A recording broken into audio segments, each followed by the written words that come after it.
orang berkata bahwa sepeda untuk ke surga tidak ada boncengannya. Artinya untuk mengalami anugerah yang memulihkan relasi dengan Tuhan, kita tidak dapat membonceng atau nebeng pada orang lain. Tetapi tidak demikian halnya tentang pertumbuhan relasi dengan Tuhan. Kita memerlukan orang lain dalam suatu komunitas. Komunitas rohani yang mempunyai 3 fungsi dan yang akan membawa kita semakin akrab dengan Tuhan.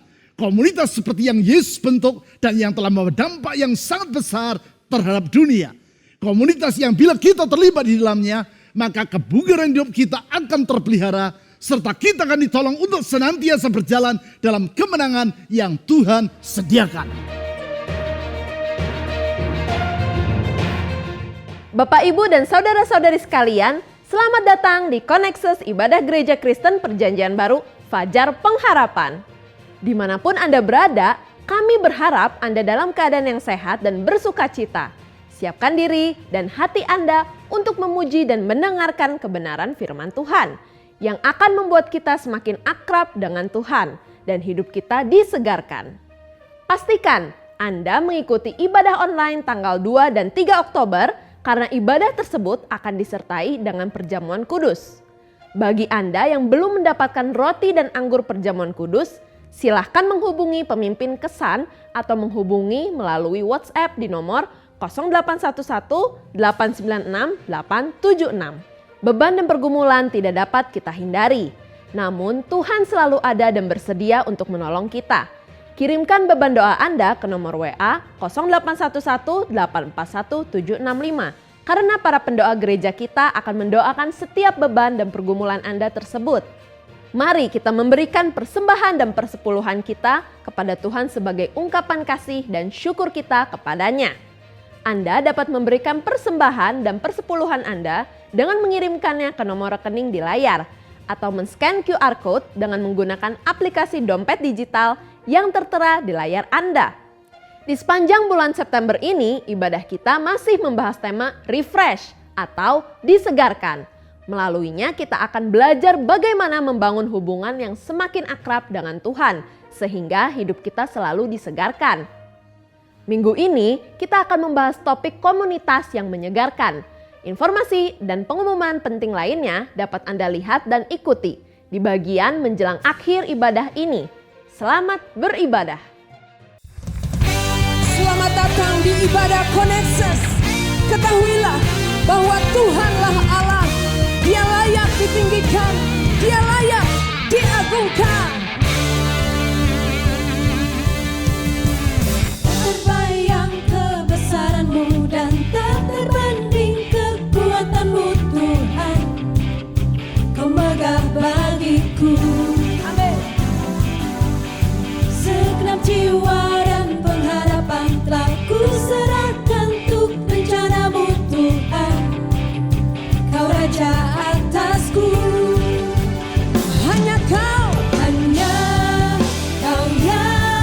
layak ditinggikan.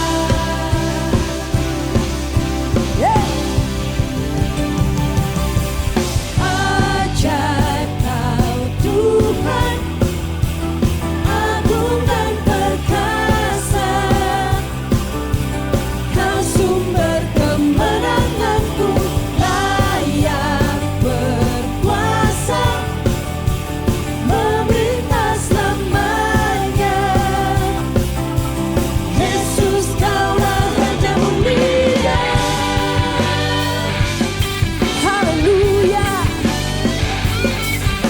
Tak terbayang kebesaran-Mu dan tak terbanding kekuatan-Mu Tuhan.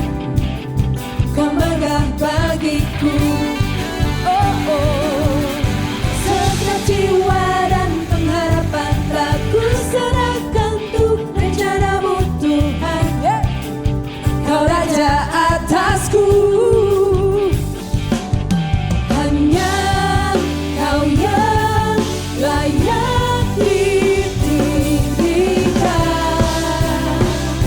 Amin.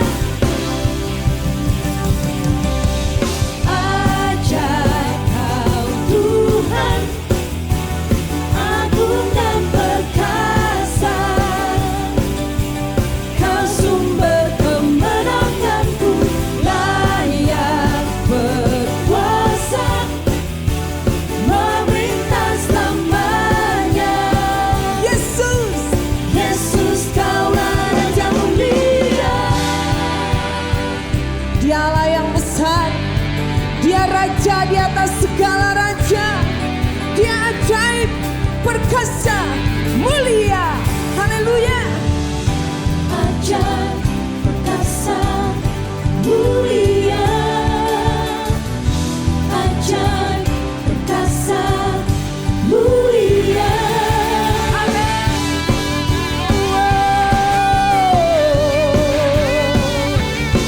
Yesus, ajaib Kau. Sama-sama. Ajaib Kau Tuhan, agung dan perkasa. Kau sumber kemenanganku, layak berkuasa, memerintah selamanya. Yesus, Yesus, Kaulah Raja mulia. Ajaib Kau Tuhan, agung dan perkasa.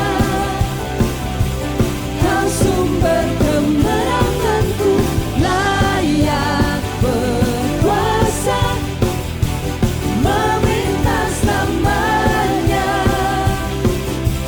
Yesus, Kaulah Raja mulia. Yesus, Raja mulia.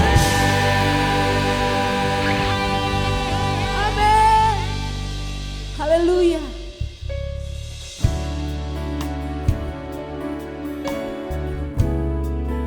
Bahwa kami Tuhan semakin mengenal Engkau lebih dalam lagi. Kekuatan di jiwaku, ketenangan batinku, ada dalam hadiratmu, ku menyembahmu.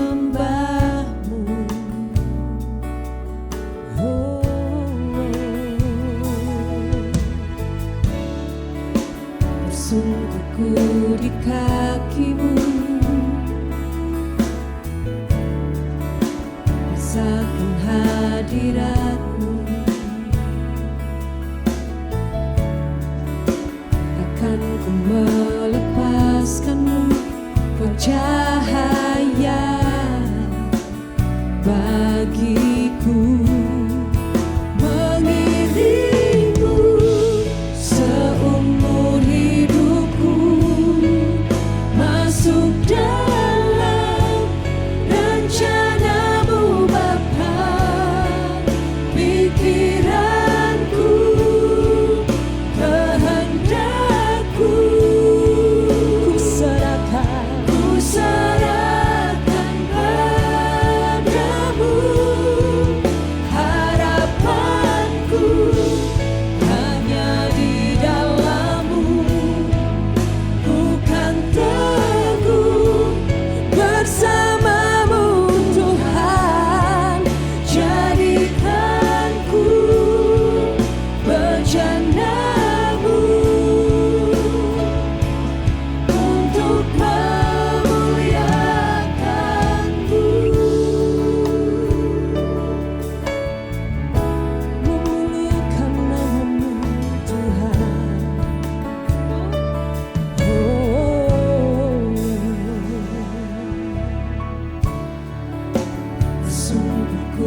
Sering orang berkata bahwa sepeda untuk ke surga tidak ada boncengannya. Tentu yang dimaksudkan di sini bukanlah berarti orang diselamatkan karena usaha yang bersangkutan, yaitu seperti upaya dalam mengayuh sepeda.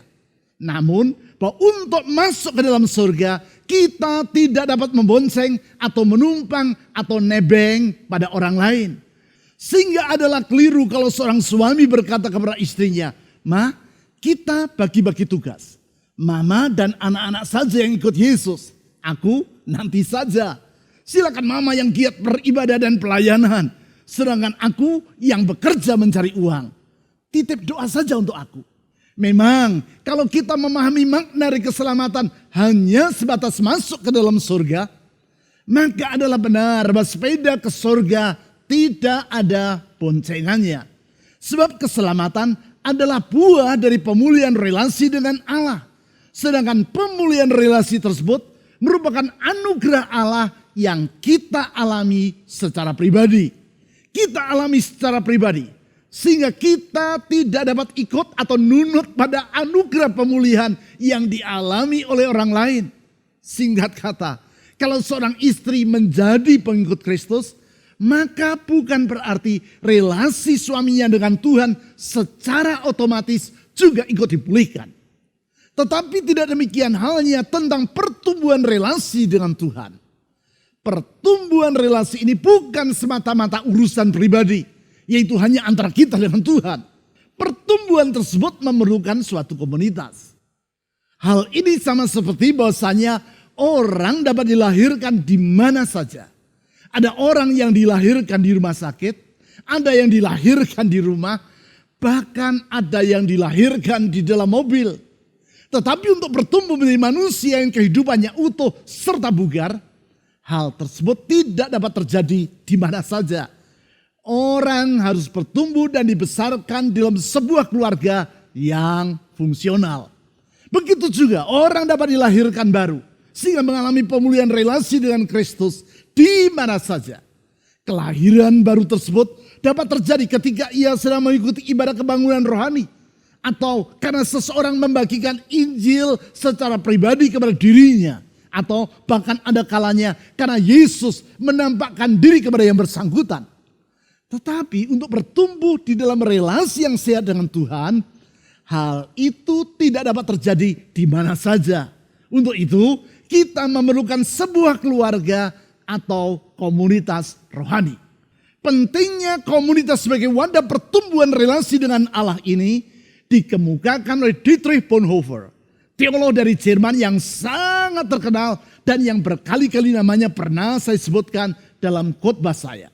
Dalam bukunya yang berjudul Life Together atau Hidup Secara Bersama-sama, teolog yang melayani Tuhan pada era Perang Dunia Kedua ini menulis bahwasanya pembentukan rohani tidaklah dapat menafikan atau mengabaikan komunitas rohani.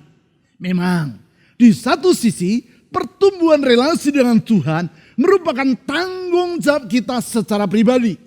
Namun di sisi yang lain, pertumbuhan tersebut tidak terlepas dari peranan suatu komunitas rohani.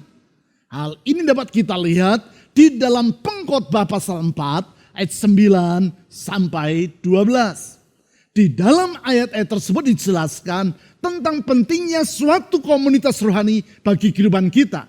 Termasuk di dalamnya yaitu bagi pertumbuhan relasi yang akrab dengan Tuhan. Relasi yang membawa kesegaran serta kebugaran bagi hidup kita. Mari kita baca ayat-ayat yang telah saya sebutkan tadi. Pengkhotbah pasal 4 ayat 9 sampai 12. Berdua lebih baik daripada seorang diri. Karena mereka menerima upah yang baik dalam jerih payah mereka. Karena kalau mereka jatuh, yang seorang mengangkat temannya. Tetapi artinya celaka. Orang yang jatuh, yang tidak mempunyai orang lain untuk mengangkatnya. Juga kalau orang tidur berdua, mereka menjadi panas. Tetapi bagaimana seorang saja dapat menjadi panas? Dan bila mana seorang dapat dialahkan, dua orang akan dapat bertahan.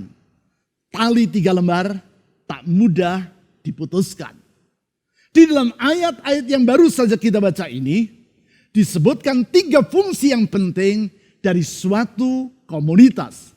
Tentu komunitas yang dimaksudkan di sini dapat dalam artian yang luas.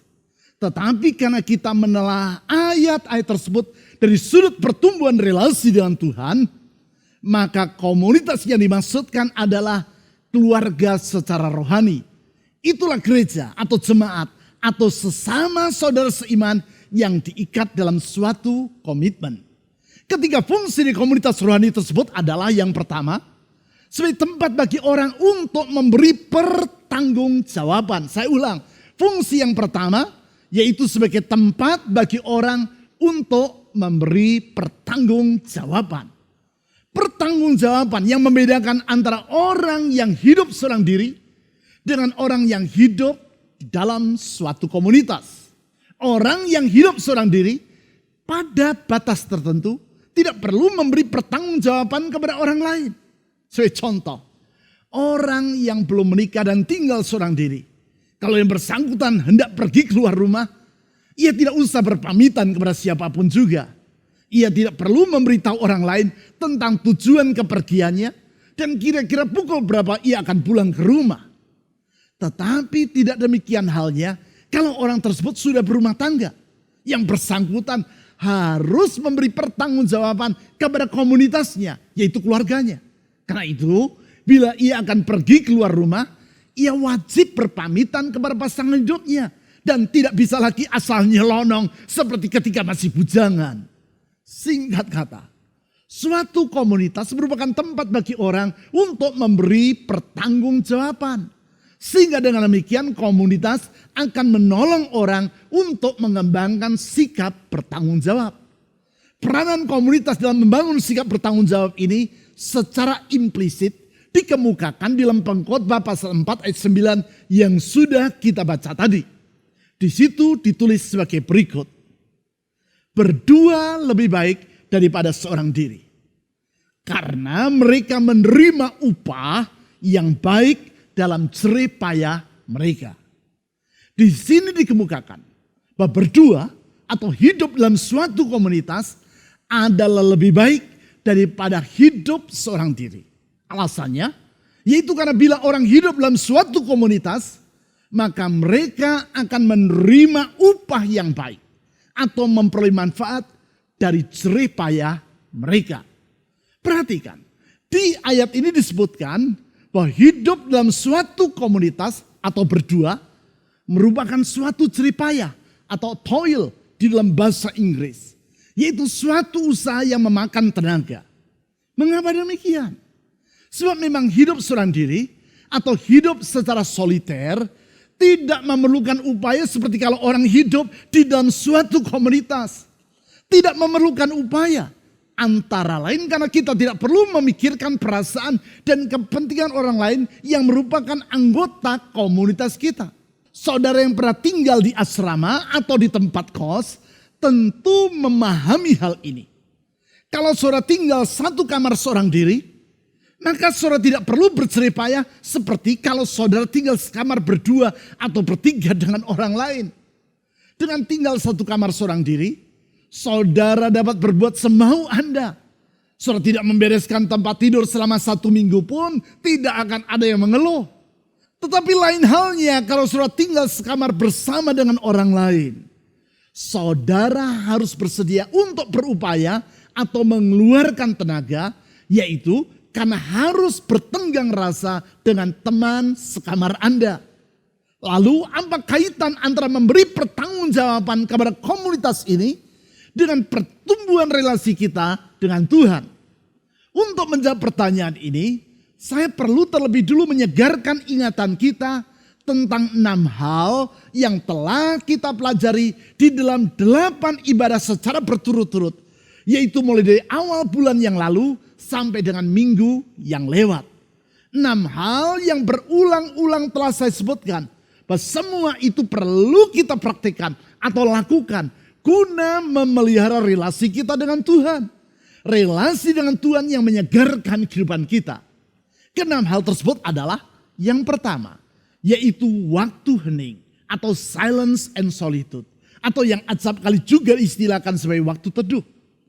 Itulah waktu yang berkualitas bersama dengan Tuhan, di mana kita memusatkan hati dan pikiran kita kepada Tuhan serta kehadirannya yang menyertai kita. Hal ini telah kita pelajari di minggu pertama dan minggu kedua dari bulan yang lewat. Hal kedua, yaitu merenungkan firman Tuhan. Untuk itu kita perlu membaca Alkitab bukan seperti orang membaca surat kabar, namun seperti membaca surat dari pribadi yang kita cintai. Dalam hal ini kita merenungkan firman Tuhan melalui 4 R, yaitu read, reflect, respond, dan rest. Alhasil, kita membaca firman Tuhan bukan hanya untuk menambah pengetahuan, tetapi untuk menumbuhkan relasi dengan Tuhan. Pokok kedua ini telah kita pelajari di minggu yang ketiga dari bulan yang silam. Hal ketiga, yaitu doa yang menumbuhkan keakraban dengan Tuhan. Ingat, bahwa tidak semua doa dengan sendirinya akan membuat kita bertambah akrab dengan Tuhan. Untuk itu diperlukan doa yang bukan sekadar basa-basi, namun doa yang bersifat komunikasi dua arah dengan Tuhan. Karena itu di minggu yang keempat dan kelima dari bulan yang lalu, kita telah mempelajari tentang bagaimana berdoa berdasarkan tuntunan Alkitab, serta doa dengan satu kalimat. Hal keempat yang menumbuhkan relasi dengan Tuhan adalah ibadah kepadanya. Karena melalui ibadah kita berjumpa dengan Tuhan. Perjumpaan yang perlu kita lakukan secara berkala dan teratur. Dalam kitab perjanjian lama maupun perjanjian baru, kita telah melihat contoh dari para tokoh dalam Alkitab yang melakukan ibadah 3 kali sehari. Yaitu pada pagi, siang, dan petang hari. Itulah yang disebut sebagai ibadah harian. Yaitu yang telah kita pelajari di minggu pertama dari bulan ini. Hal kelima, yaitu puasa secara berkala dan teratur. Bukan hanya berpuasa ketika bertobat dari dosa ataupun karena terdesak oleh persoalan. Namun puasa sebagai ibadah kepada Tuhan. Dengan demikian kita ditolong untuk bertambah akrab dengan Tuhan. Karena melalui puasa tersebut kita mengingat Tuhan dan mengungkapkan sikap kita dalam bergantung kepadanya. Hal ini telah kita pelajari di minggu kedua dari bulan yang sedang kita lewati ini. Selanjutnya, hal keenam, yaitu melakukan sabat secara berkala. Sabat artinya beristirahat. Di dalam melakukan sabat, kita mengucap syukur kepada Tuhan atas kebaikannya, serta mengungkapkan iman terhadap pemeliharaannya. Artinya, melalui sabat kita memelihara relasi kita dengan Tuhan. Hal ini telah kita pelajari pada minggu yang lewat, yaitu minggu yang ketiga dari bulan ini. Keenam hal tersebut merupakan 6 disiplin yang perlu dipraktikkan atau dilakukan dalam kehidupan kita. 6 disiplin yang membawa kita semakin akrab dengan Tuhan. 6 disiplin yang perlu kita bangun dalam kehidupan, supaya dengan demikian hidup kita bagaikan pohon yang ditanam di tepi aliran air atau ranting yang tinggal pada pokoknya. Itulah hidup yang segar, produktif, dan diberkati Tuhan. Hanya saja kita perlu menyadari bahwa tidak semua orang memiliki disiplin pribadi atau self-disiplin yang kuat. Kebanyakan orang hidup dengan disiplin pribadi yang lemah. Sebagai akibat, walaupun mereka mengetahui pentingnya untuk hidup dengan 6 disiplin tadi, yaitu mulai dari waktu hening sampai dengan melakukan sabat, namun mereka tidak benar-benar mengerjakannya secara berkala dan teratur. Sama seperti orang yang mengerti pentingnya untuk berolahraga, namun tidak mengerjakannya secara teratur. Akibatnya, tubuh yang bersangkutan tidak kunjung menjadi bugar, karena pengetahuan tersebut tidak ia wujudkan dalam tindakan secara disiplin. Disinilah pentingnya keberadaan di komunitas sebagai tempat bagi orang untuk memberi pertanggungjawaban. Baik komunitas rohani yang biasa disebut sebagai kelompok sel, kelompok saling memperhatikan atau kesan, kita belajar untuk memberi pertanggungjawaban tentang sejauh apa kita telah mempraktekkan ke-6 disiplin tadi. 6 disiplin yang membuat kita bertambah akrab dengan Tuhan. Keakraban dengan Tuhan yang disebut di dalam Pengkhotbah pasal 4 ayat 9 sebagai suatu upah yang baik. Keakraban dengan Tuhan yang menyegarkan kehidupan kita. Sehingga jeripayah kita dalam memberi pertanggungjawaban kepada komunitas rohani, yaitu kelompok sel di mana kita terlibat, tidaklah sia-sia, namun membawa manfaat bagi diri kita. Selanjutnya, fungsi yang kedua dari komunitas rohani adalah sebagai tempat bagi orang untuk saling menolong. Pentingnya untuk saling tolong menolong ini adalah karena pada dasarnya di dunia tidak ada manusia super yang tidak memerlukan orang lain. Di sepanjang sejarah tidak ada orang yang hidup bagaikan Superman yang mampu mengatasi semua masalah tanpa membutuhkan bantuan orang lain. Patut disadari, dan sebagai manusia kita semua memiliki keterbatasan. Karena itu kita memerlukan orang lain untuk menolong kita. Termasuk yaitu menolong dalam hal pertumbuhan relasi kita dengan Tuhan. Artinya kita memerlukan komunitas di mana kita saling bahu-membahu. Serta saling tolong menolong satu sama lain. Hal itu dikemukakan dalam Pengkhotbah pasal 4 ayat 10 sebagai berikut. Karena kalau mereka jatuh, yang seorang mengangkat temannya. Tetapi wahai orang yang jatuh, yang tidak mempunyai orang lain untuk mengangkatnya. Di ayat ini disebut, kalau seseorang hidup dalam komunitas, maka bila yang bersangkutan jatuh, ia memiliki teman yang akan menolong dirinya. Tetapi bila ia tidak hidup dalam komunitas, maka ketika dirinya jatuh, ia tidak mempunyai orang lain untuk menolong dirinya. Hal ini menunjukkan bahwa tidak ada orang yang senantiasa kuat dan mampu mengatasi kesukaran yang ia hadapi seorang diri.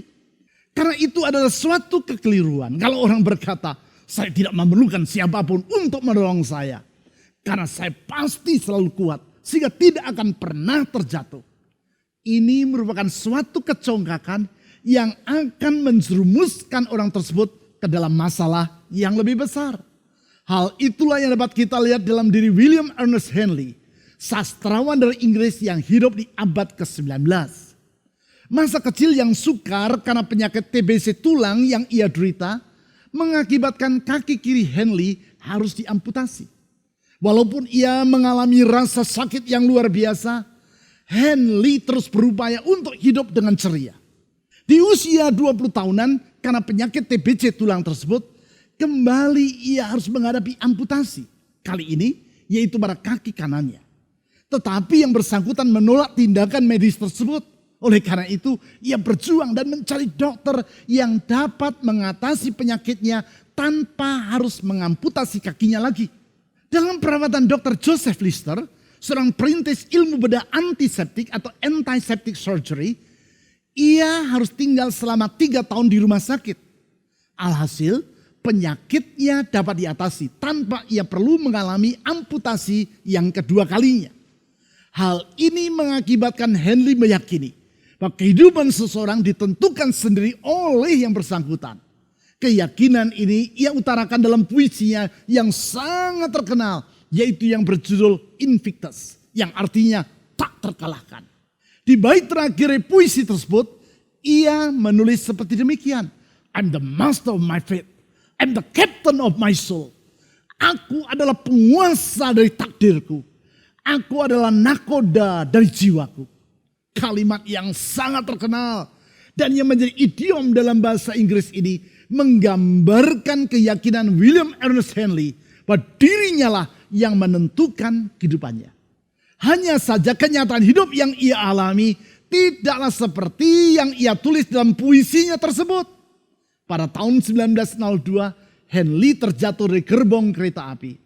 Kecelakaan ini mengakibatkan TBC atau tuberkulosis yang ia idap menjadi kambuh. Setahun kemudian, ia meninggal dunia di usia 53 tahun. Peristiwa ini membuktikan bahwa dirinya bukanlah penguasa dari nasib kehidupannya. Ia sama sekali bukan nakoda yang dapat menentukan masa depannya. Oleh sebab itu, sebaliknya dari menganggap diri sendiri sebagai Superman, kita dengan rendah hati perlu mengakui bahwa kita memerlukan pertolongan orang lain. Pertolongan yang kita peroleh antara lain melalui komunitas rohani yang telah saya sebutkan tadi. Yaitu kelompok sel, kelompok saling memperhatikan atau kesan. Dalam kelompok tersebut kita menanggalkan kepura-puraan kita. Yaitu berpura-pura kuat. Namun kita belajar untuk bersikap terbuka satu sama lain. Sebagaimana saudara ketahui, dalam kelompok sel atau kesan, orang bertemu seminggu sekali. Dalam 1,5 tahun terakhir, pertemuan kelompok tersebut dilakukan secara online. Di sepanjang 2 bulan ini, saat pertemuan kelompok, pemimpin kesan antara lain bertanya kepada para anggotanya, sudahkah saudara mempraktikkan pelajaran yang telah kita peroleh melalui khotbah minggu yang lalu? Kalau misalnya pada minggu yang lalu dalam khotbah dibahas tentang melakukan ibadah harian, maka pemimpin kesan akan bertanya, sudahkah saudara mempraktikkan ibadah harian? Ia bertanya bukan untuk memojokkan saudara, namun untuk menolong agar saudara membangun sikap disiplin dalam mempraktikkan ke-6 disiplin yang telah saya sebutkan tadi. Tentu tujuan dari pertemuan kesan bukan sekadar untuk mengabsensi para anggota, yaitu apakah mereka sudah melakukan ke-6 disiplin rohani. Ada banyak hal lain yang dilakukan di dalam kelompok sel atau kesan demi pertumbuhan rohani dari para anggotanya. Salah satunya adalah untuk saling tolong-menolong, termasuk dalam hal mendorong orang guna mempraktikkan disiplin rohani. Disiplin rohani yang sangat bermanfaat bagi kehidupan kita. Yaitu karena akan menumbuhkan keakraban kita dengan Tuhan. Keakraban yang menyegarkan kehidupan kita. Sekarang, fungsi yang ketiga dari komunitas rohani adalah sebagai tempat bagi orang untuk saling menguatkan. Saya ulang, fungsi yang ketiga dari komunitas rohani adalah sebagai tempat bagi orang untuk saling menguatkan. Patut diakui, ada kalanya orang akan merasa bosan untuk mempraktikkan disiplin yang sesungguhnya bermanfaat bagi hidupnya. Sebab manusia adalah makhluk yang tidak terlepas dari masa pasang surut secara emosional. Hal ini dapat kita lihat dalam diri para olahragawan. Ada kalanya yang bersangkutan merasa enggan untuk berlatih olahraga. Padahal ia sadar bahwa untuk mencapai hasil yang maksimal, ia perlu terus berlatih. Di dalam situasi seperti itu, peranan dari seorang pelatih adalah sangat vital. Sang pelatih bukan saja merupakan pribadi tempat di mana si atlet memberi pertanggungjawaban terhadap latihan yang ia lakukan, tetapi juga sebagai pribadi yang menguatkan dirinya ketika ia merasa lelah dan enggan untuk terus berlatih. Inilah yang dilakukan oleh si pelatih, yaitu memberi semangat kepada sang atlet. Memberi semangat dengan berkata, ayo terus, jangan menyerah, terus, kamu pasti bisa. Hal yang sama kita perlukan dalam memelihara ke-6 disiplin yang telah saya sebutkan tadi. Kita memerlukan orang lain untuk secara berkala memberi semangat kepada kita. Atau lebih tepatnya, kita saling memberi semangat seperti yang ditulis di dalam Pengkhotbah pasal 4 ayat 11-12 sebagai berikut. Juga kalau orang tidur berdua, mereka menjadi panas. Tetapi bagaimana seorang saja dapat menjadi panas? Dan bila mana seorang dapat dialahkan, 2 orang akan dapat bertahan. Tali 3 lembar tak mudah diputuskan. Di sini disebutkan ketika cuaca sedang dingin, orang yang tidur berdua tidak akan mengalami kedinginan.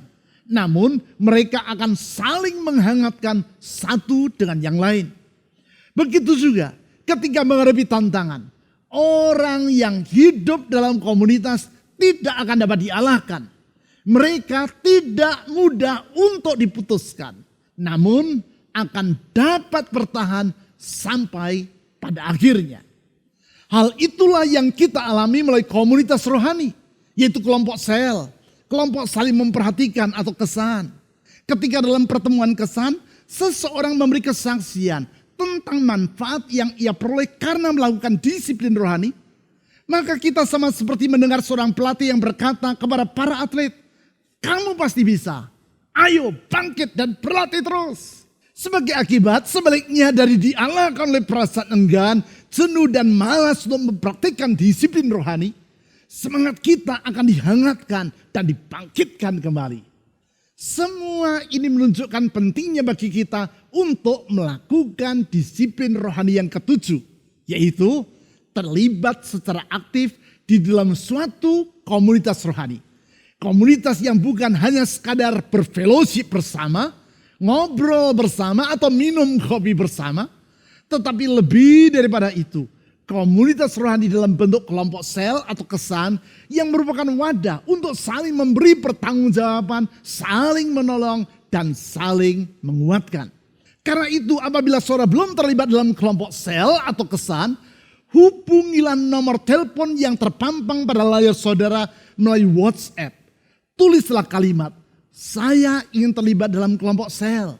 Sesudah menerima pesan saudara tersebut, maka staf gereja akan menghubungi saudara dan menghubungkan saudara dengan kelompok sel yang sesuai bagi diri Anda. Sesuai baik dari sisi usia maupun wilayah tempat tinggal saudara. Saat ini gereja kita memiliki kelompok-kelompok sel yang tersebar di berbagai penjuru kota Bandung dan kelompok sel atau kesan dengan anggota dari berbagai kota di Indonesia. Bahkan terdapat juga kelompok sel atau kesan dengan anggota dari berbagai negara. Mereka bertemu seminggu sekali secara online.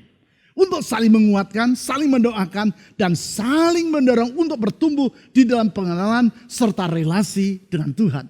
Oleh karena itu, sekali lagi, libatkan diri saudara dalam kelompok sel atau kesan seperti yang telah saya sebutkan tadi. Hubungilah nomor telepon yang terpampang pada layar saudara melalui WhatsApp. Tulislah kalimat, saya ingin terlibat dalam kelompok sel. Staf gereja akan menghubungi saudara serta menghubungkan saudara dengan kelompok kesan yang sesuai bagi diri Anda. Melaluinya, keakraban saudara dengan Tuhan akan terpelihara serta terjaga. Berarti sekarang terdapat 7 disiplin yang perlu kita bangun dalam kehidupan kita. Saya menyebutnya sebagai disiplin. Karena memang ketujuh hal tersebut perlu kita praktikkan secara disiplin. Itulah yang disebut dalam Pengkhotbah pasal 4 ayat 9 tadi sebagai jerih lelah atau upaya yang memerlukan tekad yang kuat. Ketujuh disiplin tersebut adalah yang pertama, yaitu waktu hening atau silence and solitude. Yang kedua adalah merenungkan firman Tuhan. Perenungan yang kita lakukan melalui 4 R, yaitu read, reflect, response, dan rest. Yang ketiga, yaitu doa yang menumbuhkan keakraban dengan Tuhan. Yang keempat, yaitu melakukan ibadah harian. Yang kelima, yaitu melakukan puasa. Yang keenam, yaitu melakukan sabat. Dan yang ketujuh, yaitu terlibat dalam komunitas rohani. Komunitas rohani dalam bentuk kelompok kecil di mana kita belajar untuk saling mengenal satu dengan yang lain, bersikap terbuka dan saling menguatkan satu dengan yang lain. Patut saya akui, bila saya dapat melewati masa-masa yang tidak mudah sehubungan dengan wabah selama 1,5 tahun terakhir ini, salah satu hal yang menguatkan saya adalah komunitas rohani di mana saya terlibat di dalamnya.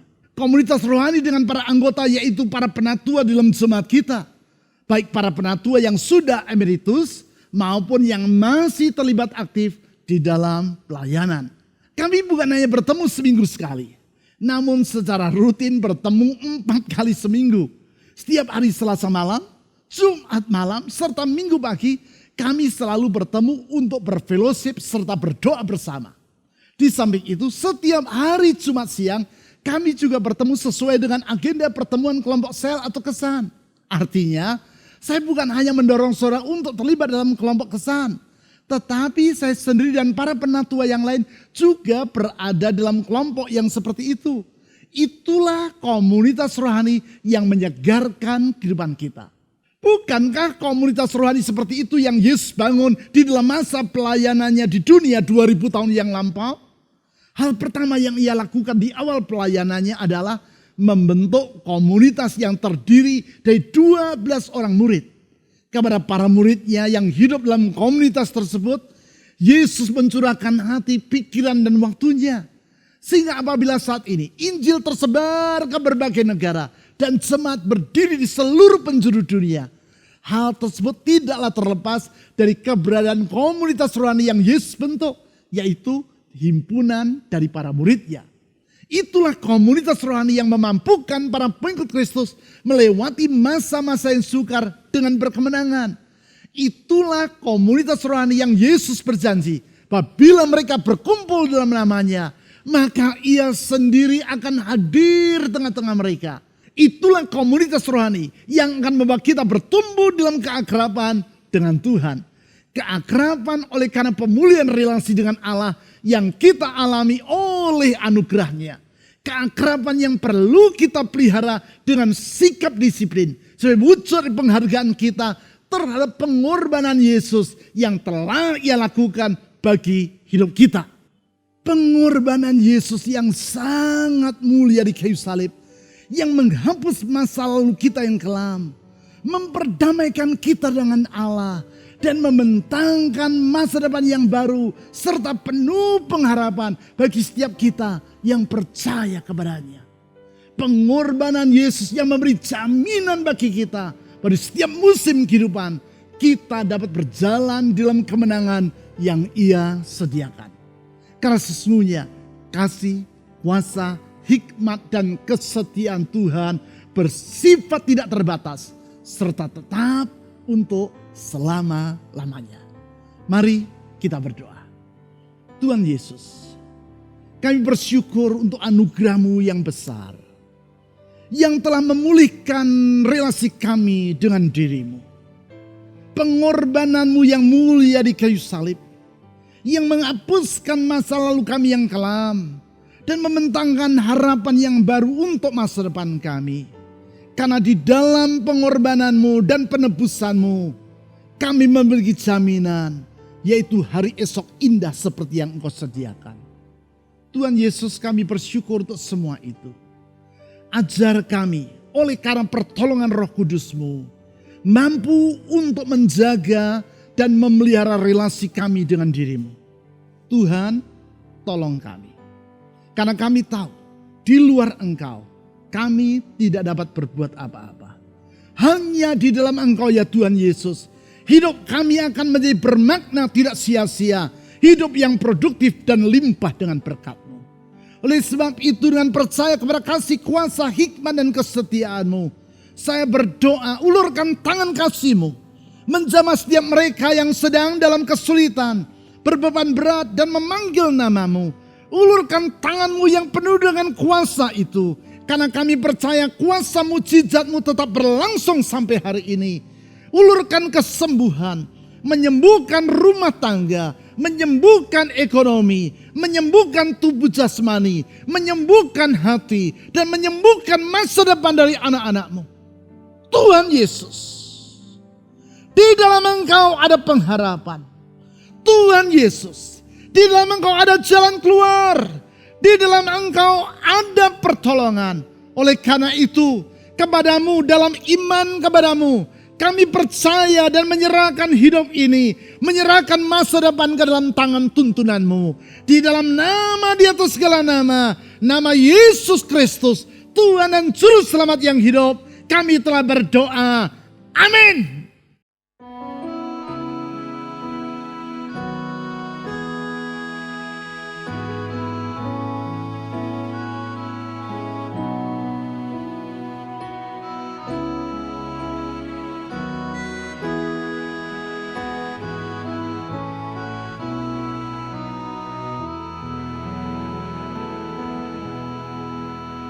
Firman-Nya yang kekal menuntun langkahku, genakan hati Tuhan, firman Tuhan penuhiku.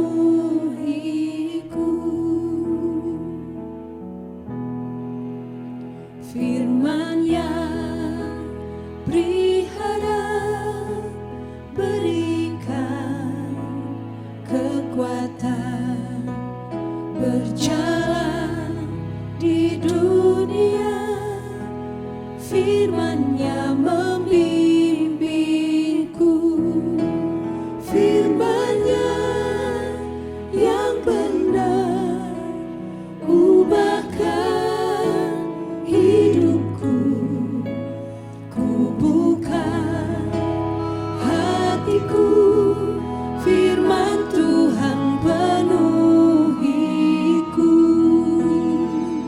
sama-sama nyanyikan.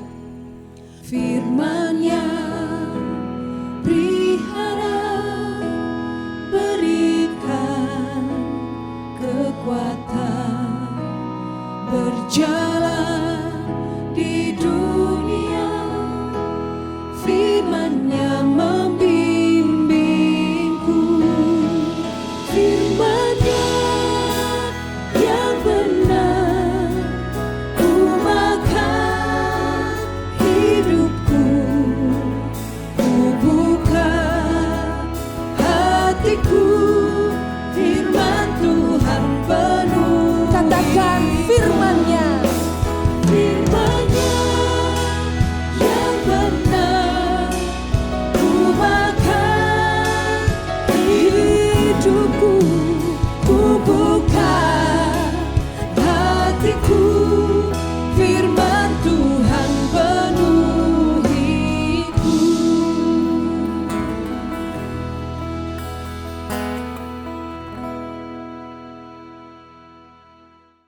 Kami percaya pujian dan firman Tuhan yang telah kita ikuti akan menumbuhkan kedekatan kita dengan Tuhan dan menguatkan iman kita semua. Mari kita ikuti informasi berikut ini.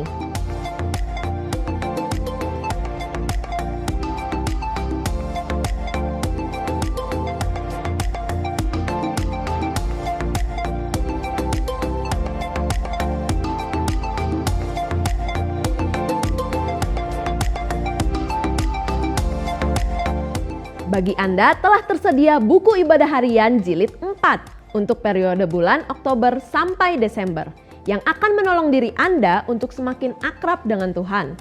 Dapatkan buku tersebut dengan harga Rp70.000 dengan menghubungi WhatsApp di nomor 0811 588 580. Ibadah online GKPB Fajar Pengharapan dapat Anda ikuti setiap saat mulai hari Sabtu pukul 5 sore melalui YouTube, website, dan aplikasi yang tertera di layar. Berbagai informasi penting lainnya dari gereja kita dapat Anda ikuti melalui website www.fajarpengharapan.net atau melalui aplikasi GKPB Fajar Pengharapan serta Instagram GKPB Fajar Pengharapan. Bapak, Ibu, Saudara sekalian, tetaplah disiplin di dalam menerapkan protokol kesehatan 5M, yaitu memakai masker, mencuci tangan, menjaga jarak, menghindari kerumunan, dan mengurangi mobilitas. Kami menantikan kunjungan Anda berikutnya. Sampai jumpa.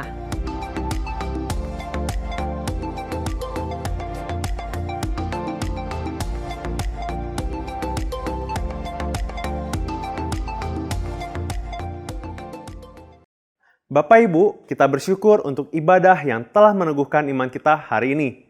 Sebentar, kita akan mengakhiri ibadah. Mari kita bersatu di dalam doa. Tuhan Yesus, kami bersyukur atas berkat dan tuntunan-Mu atas hidup kami. Bapak, ajar kami untuk semakin dekat dan mengutamakan Engkau di dalam kehidupan kami sehari-hari, sehingga kami boleh jadi berkat dimanapun kami berada. Sebentar, kami akan memberikan persembahan. Berkatilah setiap tangan-tangan yang sudah maupun akan memberi. Biar persembahan ini boleh menjadi pernyataan iman kami dan ucapan syukur atas segala berkat yang sudah Kau percayakan kepada kami. Bapa, kami juga memohon berkat, urapan, dan penyertaan-Mu di dalam kesehatan, pekerjaan, usaha, relasi, pendidikan, dan kesehatan kami. Biar apapun yang kami rencanakan boleh berhasil dan memuliakan nama-Mu. Hanya di dalam nama Tuhan Yesus Kristus, kami berdoa dan mengucap syukur. Amin. Hanya Kau Tuhan, sumber